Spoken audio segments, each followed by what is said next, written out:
पचाप्पा station Japan के Nagano क्षेत्र की ठंडी धुंध से ढकी पहाड़ियों के बीच था।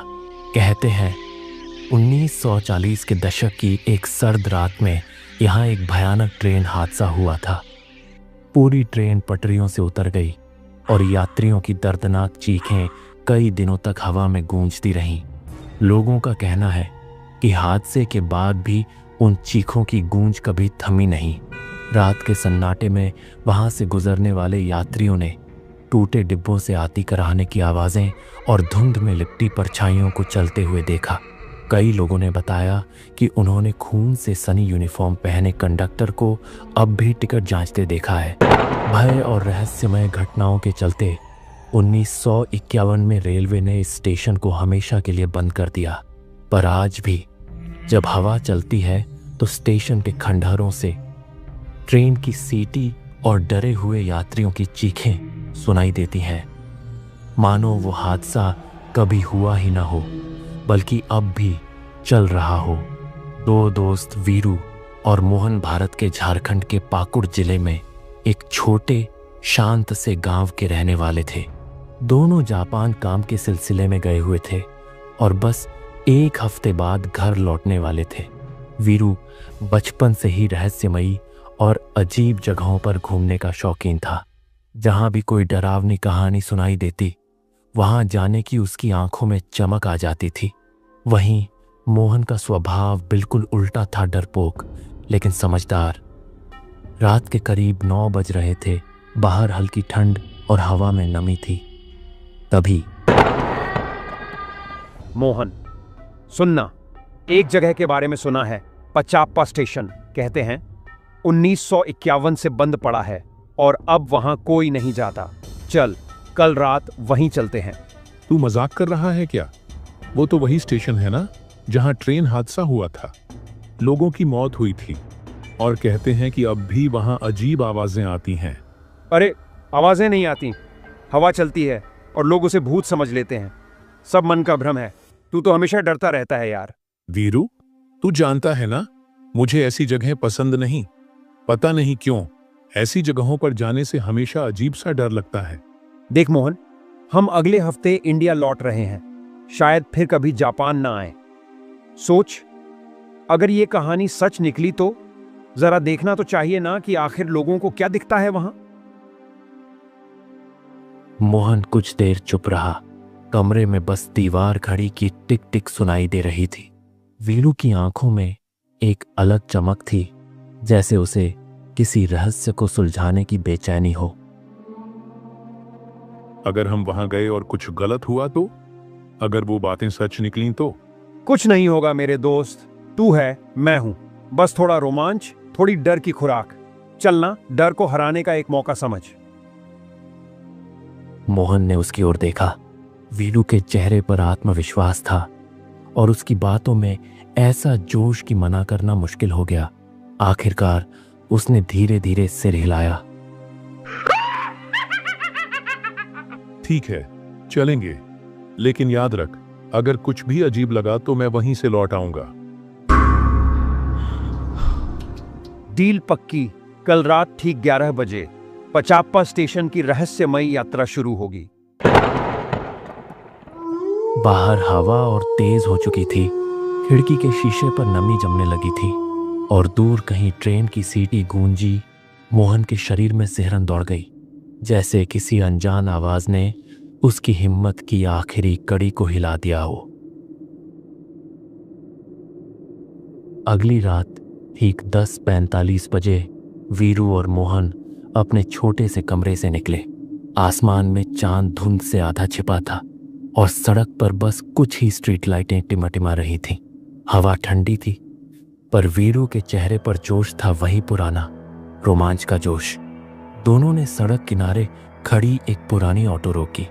ड्राइवर एक बुजुर्ग आदमी था। वीरू ने कहा, हमें पचप्पा स्टेशन जाना है, चलिएगा?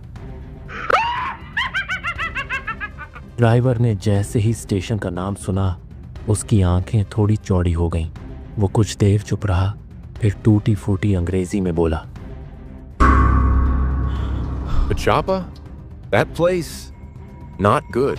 Nobody go there, even in daytime. इतना सुनते ही मोहन का दिल धक से रह गया।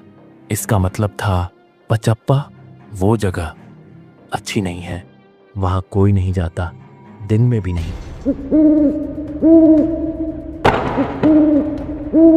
देखा, मैंने कहा था ना, लोग वहां जाने से डरते हैं। ड्राइवर अंकल, कोई बात नहीं, हम बस थोड़ी देर रुकेंगे फिर लौट आएंगे। ड्राइवर ने सिर हिलाया, जैसे उसे उनकी जिद समझ आ गई हो। ऑटो चल पड़ी सन्नाटे भरी सड़कों से होकर, जंगल जैसे रास्तों के बीच से। रास्ता जितना आगे बढ़ता जा रहा था, रोशनी उतनी कम होती जा रही थी। सिर्फ ऑटो की हेडलाइट्स ही थीं जो अंधेरे को चीर रही थीं। दूर से किसी उल्लू की आवाज आई और मोहन ने सहमकर चारों ओर देखा। सोच तो मोहन, जब हम स्टेशन पर पहुंचेंगे और अगर भूत हमारे सामने खड़े हों तो क्या सीन बनेगा, कितनी मजेदार तस्वीरें आएंगी। वीरू, मजाक मत कर यार, तू नहीं जानता, मुझे बहुत अजीब लग रहा है। कहीं कुछ गड़बड़ ना हो, थोड़ा सावधान रहना। डर मत, मैं हूं ना। और वैसे भी भूत अगर होंगे भी तो फोटो में जरूर आएंगे। तभी ऑटो ड्राइवर कहता है, Last time, people go there, never come back. You be careful. इसका मतलब था जितने भी लोग वहां गए कोई लौटकर नहीं आए। इतना कहकर वह फिर चुप हो गया। ऑटो की रफ्तार धीमी होने लगी। अब रास्ते के दोनों ओर सूखे पेड़, टूटी बाड़ें और हवा में सीलन की गंध भर गई थी। वीरू, ये कैसी जगह है? देख तो, आसपास कोई घर भी नहीं। यही तो मजा है मोहन, जब डर सच्चा हो तभी रोमांच असली होता है। और तभी ऑटो की हेडलाइट सामने पड़े। जंग लगे बोर्ड पर पड़ी, जिस पर लिखा था पाचप्पा स्टेशन क्लोज्ड सिंस 1951। ड्राइवर ने वहीं ऑटो रोकी और बोला, I stop here. Not go inside. Too dangerous.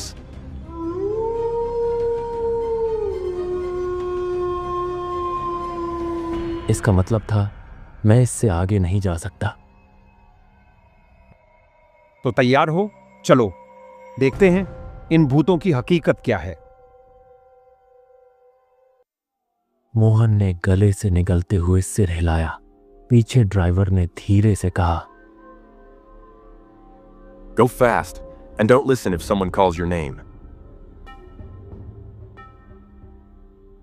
और इसके बाद ऑटो पीछे की ओर तेजी से निकल गई, फिर अंधेरे में गायब हो गई।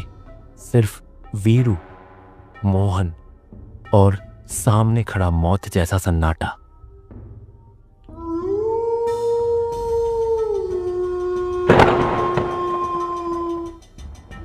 स्टेशन पूरी तरह सुनसान पड़ा था। चारों तरफ बस हवा की सरसराहट और पुराने खंभों से लटकते तारों की चिर्र चिर्र आवाज आ रही थी। प्लेटफॉर्म के किनारे टूटी हुई बेंचें, झाड़ियां और दीवारों पर उखड़ा हुआ पेंट, सब कुछ ऐसा लग रहा था जैसे इस जगह को सालों पहले समय ने छोड़ दिया हो। वाह मोहन, देख तो कितना शांत है यहाँ। आज तो पक्का भूत देखने वाले हैं।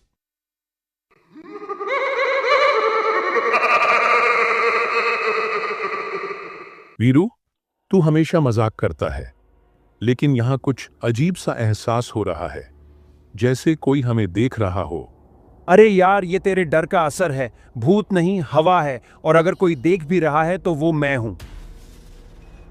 दोनों आगे बढ़े और पुराने टिकट रूम के दरवाजे तक पहुंचे। दरवाजा आधा टूटा हुआ था। किवाड़ हिलते ही चर्र की आवाज आई और अंदर खूब अंधेरा था। दीवारों पर धूल की परतें और टूटे हुए काउंटर दिखने लगे। चल यहीं बैठ जाते हैं।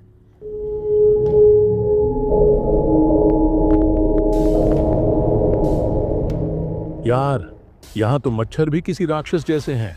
भूत नहीं तो मच्छर ही सही, कुछ तो रोमांच होना चाहिए। दोनों कुछ देर हल्के फुल्के मजाक करते रहे। थोड़ी देर बाद वीरू ने जम्हाई लेते हुए कहा,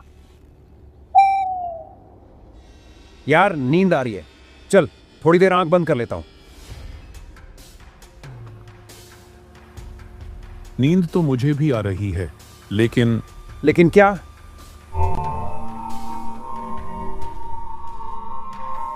मुझे लग रहा है जैसे कोई हमारे पास खड़ा है, सांस ले रहा है। अबे पगले, तेरी कल्पना उड़ रही है, चल सो जा। दोनों ने वहीं बैठकर सो गए। कमरे में बस घड़ी की टिक टिक और बाहर से आती तेज हवा की हू हू सुनाई दे रही थी। धुंध और अंधेरे के बीच स्टेशन फिर से उसी सन्नाटे में डूब गया।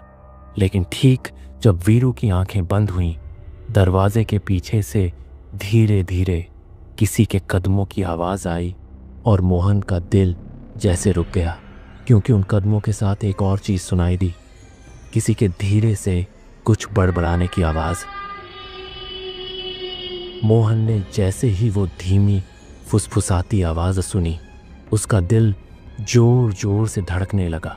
उसने झटके से आंखें खोली और वीरू को जगाया। वीरू, उठ, सुनना, देख, ऐसा लग रहा है कि कोई हमें बुला रहा है।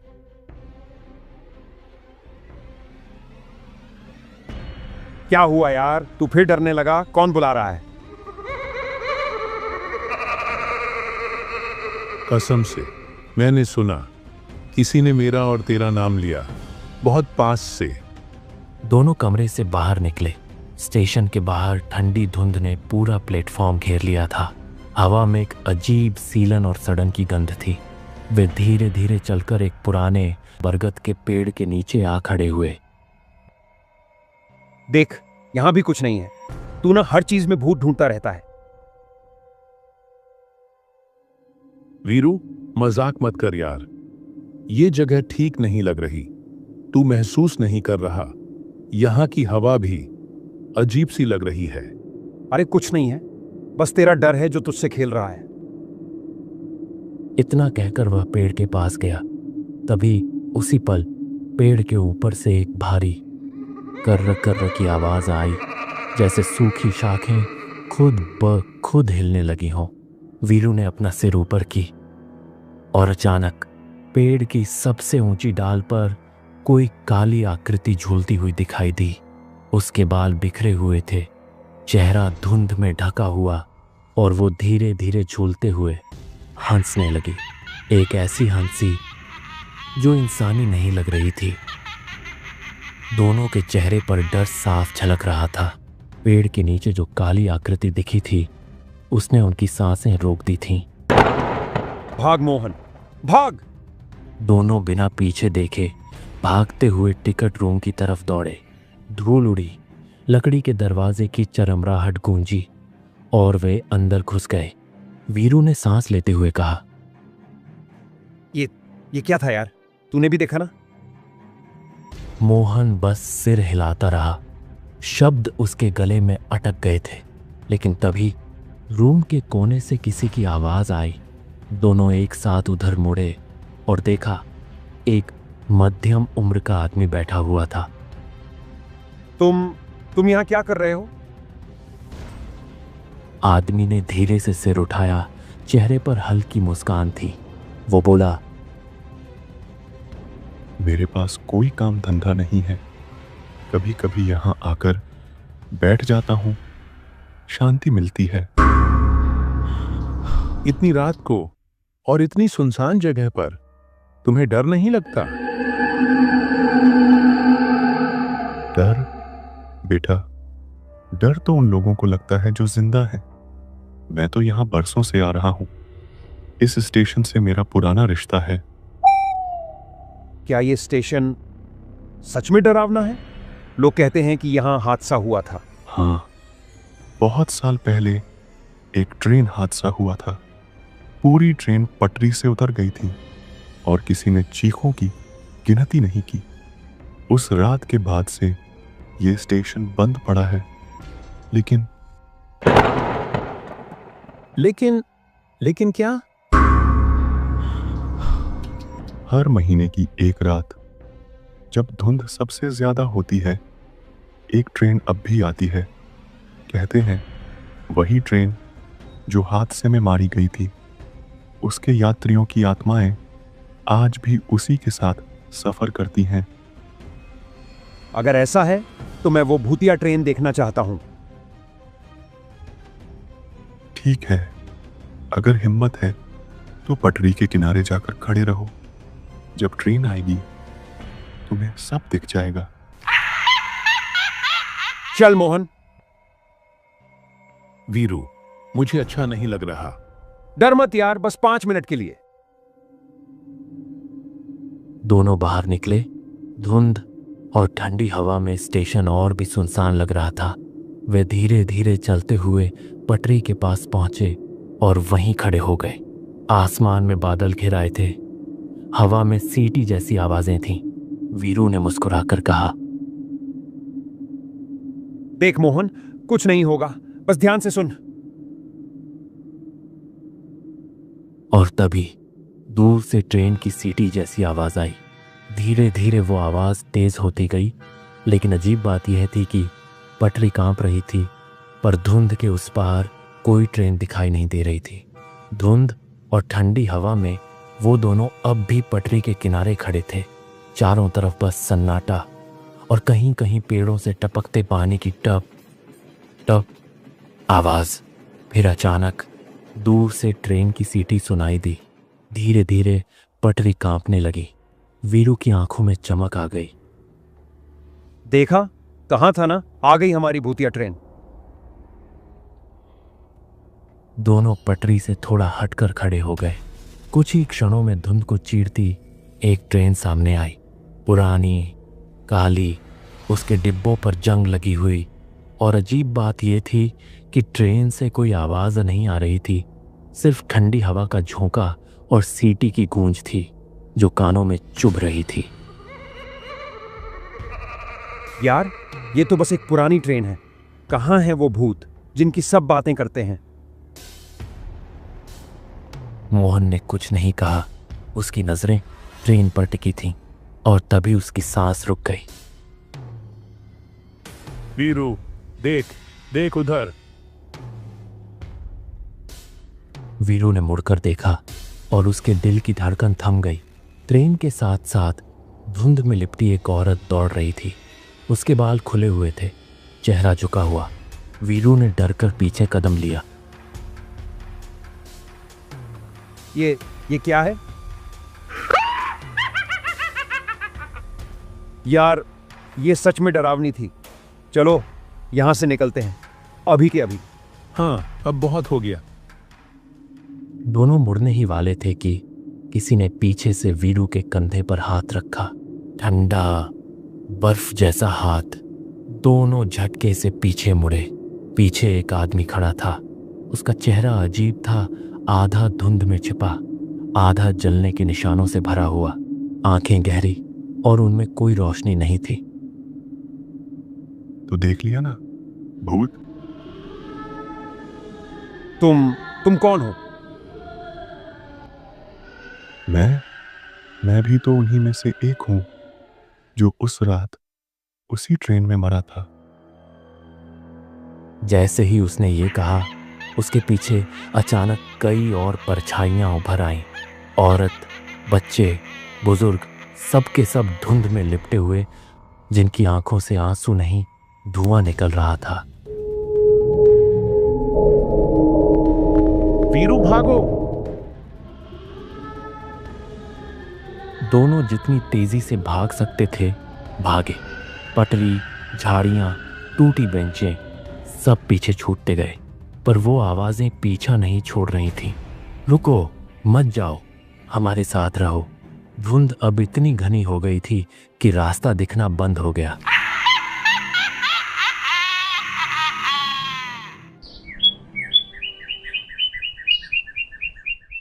अगली सुबह गांव के कुछ लोग लकड़ी इकट्ठा करने स्टेशन की ओर आए। उन्हें पेड़ के नीचे 2 शव पड़े मिले, एक वीरू का, एक मोहन का। चेहरे पर डर की जमी हुई झलक। गांव के बुजुर्ग धीरे धीरे बोले, हमने कहा था ना, पाचाप्पा स्टेशन कोई साधारण जगह नहीं है। जो वहां जाता है लौटकर नहीं आता। कुछ जगहें सिर्फ सुनसान नहीं होती, वहां बीते हुए लोग अब भी भटकते हैं। इसलिए हर रहस्य को जानना जरूरी नहीं होता।